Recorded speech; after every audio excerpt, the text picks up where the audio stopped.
And I don't. But That's not legal at all.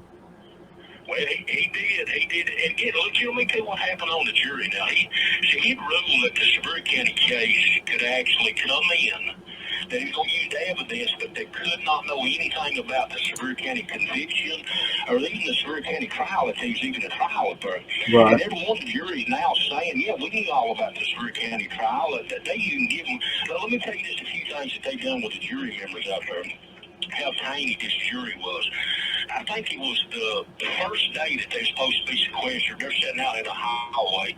I remember the bailiff come in there and told me, or didn't tell me, he come in and told the judge, he said, John, you think this jury's supposed to be sequestered out here? He said, yeah. He said, they're sitting out here, got newspapers reading them, he said, and got the Seward County case with Dillinger and Sutton splattered all over the front page, and they're sitting out here reading it. He said, well, who give them the papers? So they go get the papers. That was the first incident. So I think it was 2 days later. I mean, we're done going on trial now. They're letting them sit out here in the hallway. They're letting the deceased family members. There was a police come in there and he brought somebody to a lower court there, and he was sitting there listening to it, and he knew all about this case and stuff. He come over and told his judge, he said, Your Honor, he said, I guess you're supposed to be sequestered.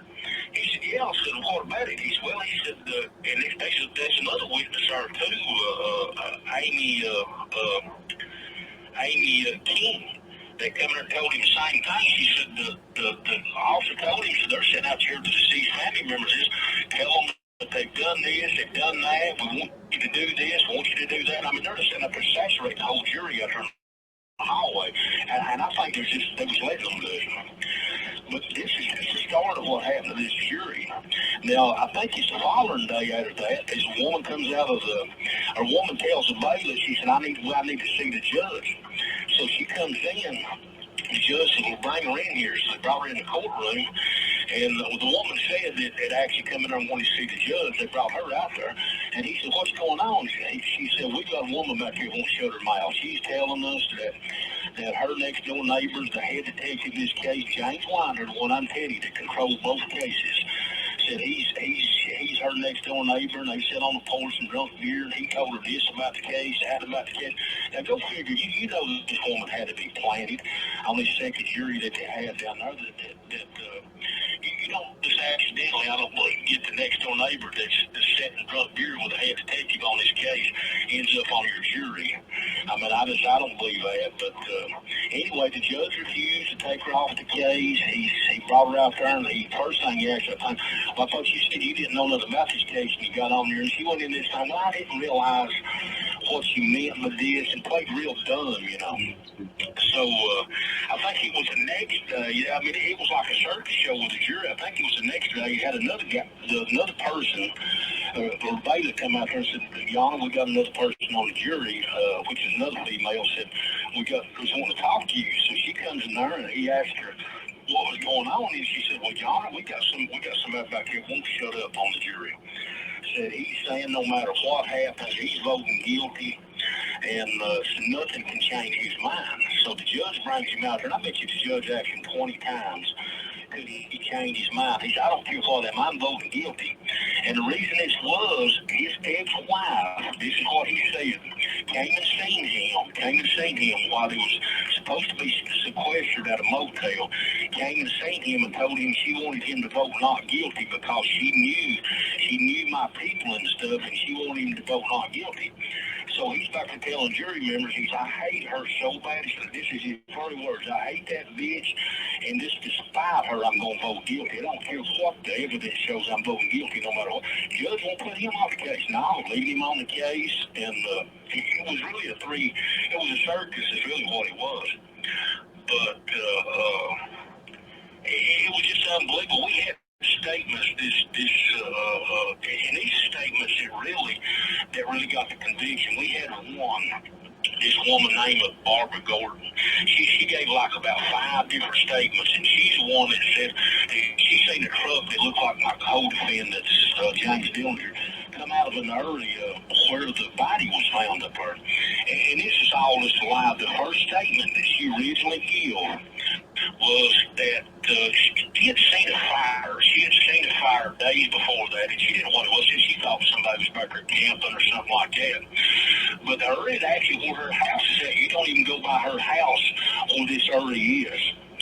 So, and she did admit that she seen a fire up there and stuff, but she didn't see no vehicle. Then her next statement was that she seen a vehicle, said it looked like a Bronco or a Blazer, said it had one of them camper shells on it. Then the next one she said, I think one person was a Bronco, then she changed it to a Blazer. Then she said she seen a white truck that had big tires on big motor tires. Okay, while you're talking about that, let me interrupt you for a second. That reminds me. So I was looking at the some of the statement transcripts yesterday, and this was the foster child of that witness that was testifying, and the prosecutor guy, general, who the heck ever, got up there and totally destroyed his testimony, which it shouldn't have, because when the judge said, "I want to hear that about the cross examination that had already been visited about the confusion prior." Okay, so here's the problem with that, Gary. When she originally said it was a truck, and not only that, it was a truck with a topper on it. This is important. The topper is very important in this. So then she said it was a Blazer, because she had originally said a Bronco or a Blazer. And then when the officer suggested, the detective suggested, "You sure it wasn't a truck with a topper?" "Oh, well, yeah, that was it." And so here's the thing. So how she justified it, said she was shaken up and this and that. And then she got to thinking about it, and she knew it had to be a pickup. It had to be a truck because of the bed, and she could see two heads in the back. Okay. If a topper is on the back of a pickup truck, they're usually tinted because people store their stuff back there and you can't see through them. Or the windows are dirty, between the cab and the topper, because that's a small space, you can't get in there and really clean.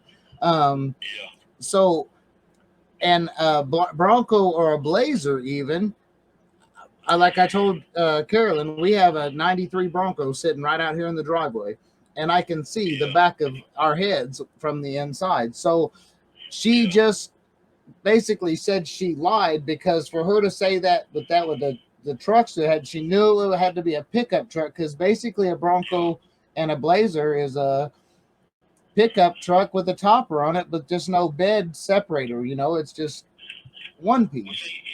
Here's what happened. This one detective, this James Winder, he went through it, and this came out in court. Let me tell you how this came out. We had went back for a new trial, for a new trial in front of the judge, and we had no idea. We knew nothing about any of this Marvin Gordon's family or anybody that was connected there. We go in the courtroom, and this young man stands up and raises his hand, and he said, "Your Honor," he said, "can I say something?" And the judge said, "What do you want to say?" He said, "Well, I've got something that's pertaining to this case that I'd like to say." So I was looking over at Al Smoser, the district attorney. He's grinning real big, and I'm thinking, I know what he's thinking. He's thinking that this guy's going to say something bad against Mir, my co-defendant. Mm-hmm. So the judge said, "Well, yeah, I'll let you go up on." First he looked over at Al Smoser and said, "Do you have a problem with him getting up on the witness stand and whatever it is he's got to add to this case?" He said, "No, I don't have no problem with it." So let me tell you what this guy done. And this is his son, the Barbara Gordon, that told all these lies and give all these different statements. He gets up on the witness stand, so they go to ask him, and he said, "Look," he said, "this has bothered me ever since." He said, and he said it along the lines of something about people that told him about me. And look, I was rough around the corners. I got out and done my party around barrooms and stuff. And I was just one of these, I was a workaholic on the street. I might work 6, 7 days a week. I done carpenter work. But everybody around there knew me, and this is one thing that really told everybody something about me on this case. I was raised up with my grandmother and my aunts and stuff, and one thing I've always had is an overly healthy respect for females, and everybody said, "Oh no, you never get geared to ever raise a hand to a female." And that's really the way I've always looked at it, and everybody knows me as that. But anyway, this guy, he gets on the witness stand, and he said said something along the lines that everybody's told me that I've talked to that they think Sutton's innocent and there's just no way he would have done this. And he said, this just bothered me. I think he said every Christmas or something comes up, and he said, it just really bothers me thinking he's in prison. And he's down there, he said, he's in prison and stuff on this, and everybody's thinking he didn't do it. And he said, look, I just like to say my mother didn't see nothing. He said, this detective James White just kept coming up there over and over and basically tell her, look, if you don't to get up and state and say that you've seen this vehicle come out of there, you're gonna turn two murders back out on the street, and you're the only thing that's standing between them. And he said he convinced my mother in the line. And I remember the district attorney, he was livid. He was mad out smoking. He said, so what you're telling me is, sitting up here testifying to, is your mother's just a low-down, dirty liar. Is that what you're trying to tell me? And he said, no. He said, my mother's a good Christian woman that this detective convinced her that it would be the right thing to do, to lie for them. He said, in order to put somebody in prison and get them off the street. My mother's a good Christian woman. And, and he tried to discount it that way, but let me give you a little more about this detective. Now, this detective, I used to go out with the babies when they was taking me back and forth to court. And I found out a lot about this detective and the judge and all of them and stuff through these bailiffs. These two bailiffs is two older gentlemen. I mean, they were just good, solid earth people. They were good Christians and just good people. And one of them was one that told me in the beginning that this judge, he said, I promise you, this judge, he said, we're going to be one of the fire and honest judges that you've ever been in front of or ever dealt with. Then he comes back and tells me, I come back the second time, and the first thing he told me, he said, Gary, I lied to you. That's what you lied me about. And we go out there and sit and have our breaks together and eat together and stuff. He said, I lied to you, but he said, I don't want to lose somebody with big feet is stepping on this case. He said, because I can't believe that this judge is turning. He literally told me he was going to retire because he said, I don't know who's pushing this case, that somebody with big feet has got him to turn on you like this reason. They've changed all your emotions, took your jury picker, won't let these lawyers off your case, and just letting all this stuff happen. But anyway, they went on to tell me about this detective. They said, look, he couldn't find somebody in a dim lit room. They said the only thing they use him for is like when they've got a case and they need somebody to lie or forge or fabricate. He said he's the one. They said he wouldn't believe some of the lies we sitting here and hear him tell on some of these other cases. But said he's not really a detective. He's a yes boy to get them whatever they want. But I knew in the beginning, I said, something's wrong with this. I asked a friend of mine, the same one I was telling you about, that was a constable and stuff, burn all these family law firms. I said, let me ask you something. This is one was going through the first trial. I said, how is it that this is a big case? I mean, it has so much publicity. You wouldn't believe that can't talk about even how much publicity it had on it. And I said, how is it that they let this detective from Blunt County even come over to Greer County and just take over the case? I mean, he was the whole thing. He said, let me tell you why they're doing that. He said, they don't want their hands on it. They don't want to touch it. They don't want to bother it. They said they know because he's done all this lying and stuff, and they don't want their hands on it when he's done all this lying, forging, and fabricating. They're just trying to distance themselves from it. They're just letting him handle the whole thing. So that's the reason he went in there and lied to the grand jury to get the arrest warrant, the search warrant. He was forging all these statements. And that's another thing on this search warrant. Nothing was never done on this search warrant. This is what they done. Now, the judge ruled that this search warrant was illegal and invalid. That's what he ruled. But he said the evidence means too much to this case, and I'm still going to let him have it. The invalid means that warrant is no good, and he shouldn't be able to use anything that was found in his house. Right. But here's another thing I don't want to care to told you about or not. This same detective, and I've argued this with my lawyer, she's trying to say, oh no, they found the shell cases all at the same time when the body was recovered. I said, no, they didn't. She said, you're not reading the transcript. I said, the transcript, it says something different. Here's what this detective done. When he went and lied to this judge to get this search warrant, he went to my co-defendant's house, searched his house, and my co-defendant had a big barrel out back that had a big old target thing on it, and everybody would come there and trade guns, and they was shooting guns all the time. And that's just what he was really into. He was into a lot of guns and trading guns, and they went there and picked up the big old garbage bags full of shells, they said. And so what happened was, now on this case here, Tommy Griffin, where the body was found, now when they pull up to the scene, you can see in the one picture The pictures is taken almost the exact same spot. And I mean, they're so close, it looked like they just took them right together. But what happens is, when they pull up, the body's still on the scene. You see the ambulance in the one picture and the detectives and stuff. They take a picture, and this is just a real clean area, you know. This ain't like it's small shells. This is shotgun shells. They take a picture, and there's no shell cases there. There's no shell casings in the picture. So what he does, he goes back out, I think it's 2 days later, does a secondary search. And abracadabra, here's 2 shotgun shells in this picture. So my lawyers blows these pictures up. They blow these pictures up and show them in court. And they show that in the first picture, they blow them up, they're like 2 foot wide and 3 foot tall. And in the first pictures, when the body's there, there's no shell casings there.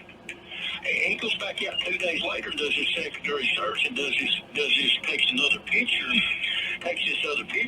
and here the shotgun shells are. I mean, it plainly shows that he planted the shells there. But here's another thing with these shell cases. Here's what I believe he done. I don't know. I'm just assuming this is what he done.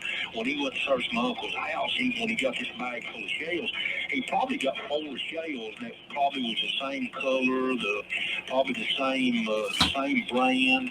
And I guess he probably just assumed that they was all shot with the same gun. And I guess he went back up there and laid these 2 down before the scene was the body. The body's done been gone a couple of days before that. And he takes another picture of them on this secondary search. So he takes his shell casings to a ballistics expert. And I don't want Carol to talk to you about this or not. He takes them to the guy that they normally use all the time.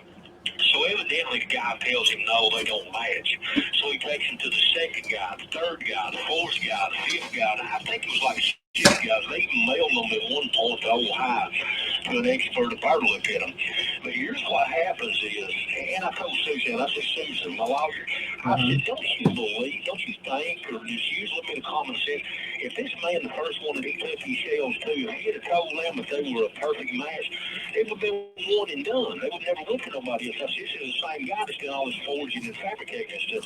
It had been one and done. Well, I don't know. She said, well, what about the second one? What about the third one? What about the fourth one? I said, these people, I said, why ain't you trying to investigate and talk to these people and see if they ain't got some kind of paperwork or something? I know it's been a long time, but they ain't got some kind of paperwork. And they said, no, these don't match. But what he done, he's shell shopping these shells is what he done. He's trying to get somebody to say that they match. So they go all the way back around to the first guy. And this is what he done. He testifies in a way to the jury. I sit there and I listen to him. He makes it sound like the firing pins is exactly the same. But what he does, he leaves an opening. It's almost like he's leaving an opening because he knows they don't match. He says the ones that was found at the body had injector marks on the side of the shell casing on the brass back there. I don't know if you're real familiar with guns or not. But you know a pump automatic's got that little injector thing that runs down the side of the brass that kicks it out. Right. And the ones that found at my co-defendant, my uncle's house, didn't have that. So what he's saying is it looks like the one that found my co-defendant's house was shot by an automatic shotgun where it breaks down, you know, and it's just got the little thing on the back of the brass back there that kicks it out and it don't slide down the side like automatic or pump. It was almost like he was leaving himself an opening, you know, to say they didn't match. But, you know, I mean, that on itself right there, and these pictures, there's pictures. I told Suzanne, I don't know how you get these pictures, but get these pictures, they're in evidence. I said that they was used as evidence. I said, get these pictures, and it plainly shows you that the shells were there when the body was there, but 2 days later they appeared. I said, right there ought to be enough to get a new trial right there to show that he planted these shell cases. But here's a few other things that really stuck out. I mean, we had one. You had a guy in there said that he heard two shots around a certain time that they used his diary on. Well, let me tell you how this laid out. And from what I've heard, this young boy's dad is a Blount County police officer. So go figure how hard it was to get to fix this diary up for him. And I remember, I'll never forget it. They brought it over and they laid it down on the table in front of me. And I'm sitting there just looking at it. You know, and I'm an old country boy. I'm uneducated. I don't know nothing about legal work. All I've ever known since I've been a young kid is just work. You know, since I've been 9 or 10 years old. But I'm sitting there and I'm looking at it, and I told my lawyer, I said, you don't see nothing wrong with that diary, what that's put in there? He said, no, what do you mean, see something wrong with it? I said, well, I see everything wrong with it. He said, well, tell me what you see wrong with it. I said, well, first of all, it's a different color ink when he wrote it in. I said, second of all, the handwriting don't look like the rest of the handwriting. I said, you can tell it looks real tight. I said, this just squeezed it in a little tight hole on his diary. It ain't like he just write it out at the time, he wrote that down. Somebody's put it in that little hole. He said, boy, you're right. He said, the ink is different. So the handwriting looks different. So let me tell you what he done. He stood up and raised his hand. He said, Your Honor, he said, my client has pointed out the indiscretions on this diary here. He said the ink looks different, the handwriting looks different. And he said, we'd like to have an expert look at this. You know what the judge said? They didn't testify to all this. He heard the shots to the jury and stuff. The judge says, oh, no, said, I won't give you the right to, this is this boy's private diary. He said, I'll give you the right, he said, to have an expert to look at his diary, and refused. I mean, and this was used as evidence. But they still let him testify to the jury. Now I think he's changed his story now about what kind of car he's seen. He didn't see the kind of car that I guess they told him to say back then. But then we had another guy here at the store that supposedly said that. Let me tell you what they done on him. This guy here, I think his name was Gary Sullivan. I think his name. He was a Townsend store owner. And this detective, same one, James Winder, he's one behind all of it. He goes over to this guy, and we come to find out through this Gary Sullivan that he kept coming back trying to get him to lie. I mean, pretty much just straight out tell him, look, if you don't say this, these guys are going to get off. These two murderers are going to get away with this murder. You need to say that you've seen this. But what this detective done, he wrote out a statement, about a 2.5-page statement, said that the store owner said that he's seen us come in the truck, he's seen Connie and James get out and get in her little brown Dodge Dart and leave, and said, I left in the truck behind him. That's what this detective testified to the jury, that this guy told him. Now, when they brought the guy in, the Gary Sullivan guy to the store, he said, I didn't write no statement. And I remember the co-defendant's lawyer said, well, we got your name here on the statement saying that you said all this. He said, it's a lie. He said, look, this detective come to me over and over trying to convince me. He said, the lie to say that I've seen this stuff. But he said, if it's got my name on it, he said, it's a lie. So they took it and showed it to me. He said, that's not my signature. And they let him read it. He said, I did not say that. And about that, he stopped. And he said, I'm going to tell you this. He said, if these two damn boys done this, he said, I hope they fly and burn in the electric here, he said. It was what he said. But he said, I'm not going to lie. He said, I'm going to tell you what I told this detective. He said, when I left that day from work, this little brown Dodge Dart was sitting in the lower end of my parking lot. That's all I know. I don't know nothing else about this, he said. And I never signed this statement or gave this statement. And, I mean, it was one statement like that right after another that, and we got a TBI agent. Now, to get this was another big part that convicted me. We got to take, and everybody said, I've heard other law enforcement say he's probably the dirtiest law enforcement in the state of Tennessee that they know of. Yeah. His name is David Davenport. I've been through a lot of his stuff already, and Heather and Carolyn told me about him. Yeah, it's wow. What he done, my lawyer had done, I don't know what you call it. I know you probably do. The thing that you have to file to keep any law enforcement from talking to you. That was the first thing that we done. I got locked up. I told him to file it. I said, you know how they are here to the police department. They'll make up anything if they can make up against you. Yeah. So here's what happens is, I think it was 2 days or 3 days after I was locked up, this guy comes swaying up in there. My lawyer didn't file a thing that nobody could talk to me without my presence. And they knew this. So they come back there and they asked him, I said, who's out there to see me? And they said, don't worry about who's out there to see you. I said, I'm not going nowhere. You tell me who's out there. Then they called on the radio and said, well, it's your lawyer I don't talk to. They lied to me about that. The officers that come to my jail cell. Now, here's the thing. This new jail, I told him again, this new jail, it shows you, it's got you on camera, it's got speakers everywhere to hear everything you say and everything. This will tell you everything you need to know. What they done, once I get out there, they open this door, and I don't recognize the TBI agent. I've never seen him before, but I recognize the detective sitting there with him. His name's Mark Turner. I recognize him as being a Surrey County detective, or he was one of them that actually brought me in there when they arrested me. And I said, oh no, I ain't got nothing to say to you all. Take me back to my cell. They literally, these two police, just shoved me through the door. They shoved me through the door and locked the door. Wouldn't let me out. They shoved me through the door. And the first thing the TBI agent said, I said, look, I have not got nothing to say to you. I want you to take me back to my cell. If you got something to say, call my lawyer over here. And I told him about that we filed a thing that my lawyer, nobody was to question me without my lawyer being present.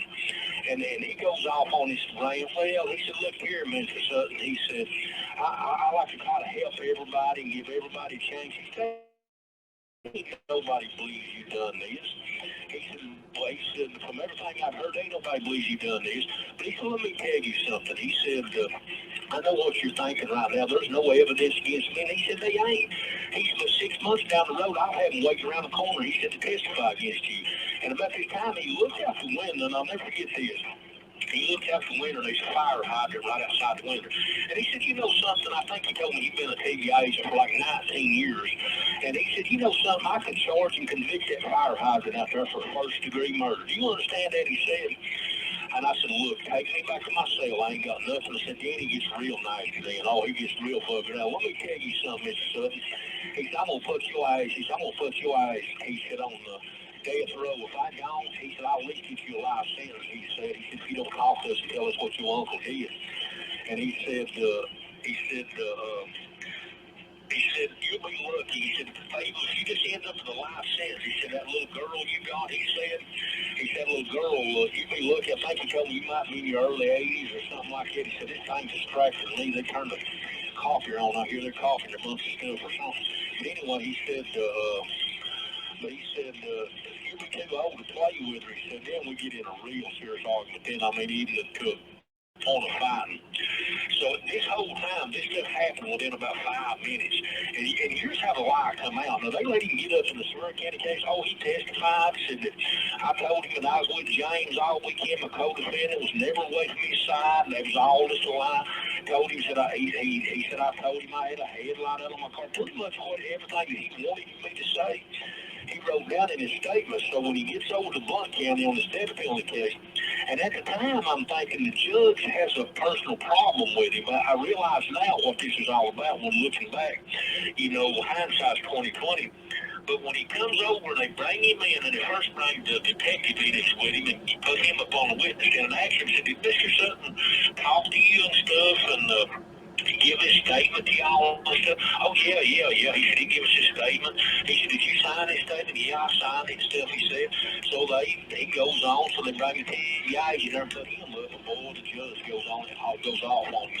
I mean, really goes talking real loud and real crazy to him. He said, let me ask you something. He said, ask TBI agent. He said, now, Mr. Sutton was just gone around about 5 minutes. And he said, I've got the floor plan to the jail here. And he said, he's plumbing the very back of this jail, going through all these hallways, going through all these locked doors. He said, and he's walking with leg chains on. He said, he's all chained up with his leg chains. He said, how do y'all do that? Take him all the way up there, and he said, you just sat here and told me about the kind of argument that you Mr. Sutton had, and you still managed to get this 3-page statement out of him, everything that you wanted. And he said, again, Mr. Sutton didn't sign this statement. He didn't freely give you nothing. He said, is that right? Well, yeah, he was mad at the end of it. He didn't want to sign it, he said, you're a liar. That's what the judge told him. He said, you're a liar. He said, it's humanly impossible. He said, for you to take this man in that length of time. He said, I don't guess you realize this, he said, Mr. Davenport, but he said, this jail is set up on timers and doors. He said, we got cameras, they're set up computerized, and the computer shows that he was gone around, I think he's right about 5 minutes. And he said, it's humanly impossible for him to come out here and you all have all this argument and get this statement, this 3-page statement. So him openly give you this and stuff. Then the judge all of a sudden looks down at him. He said, let me ask you something else.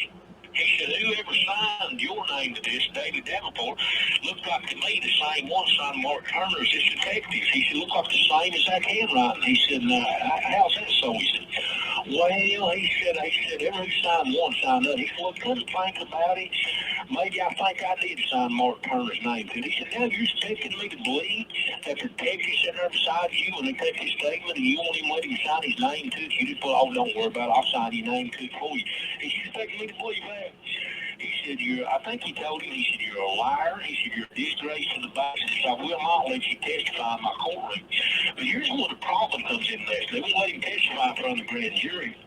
And I'm thinking the way he talked to this guy, that he really had a bad hate for him or something. Maybe they had a past or something. He'd done something he didn't like him.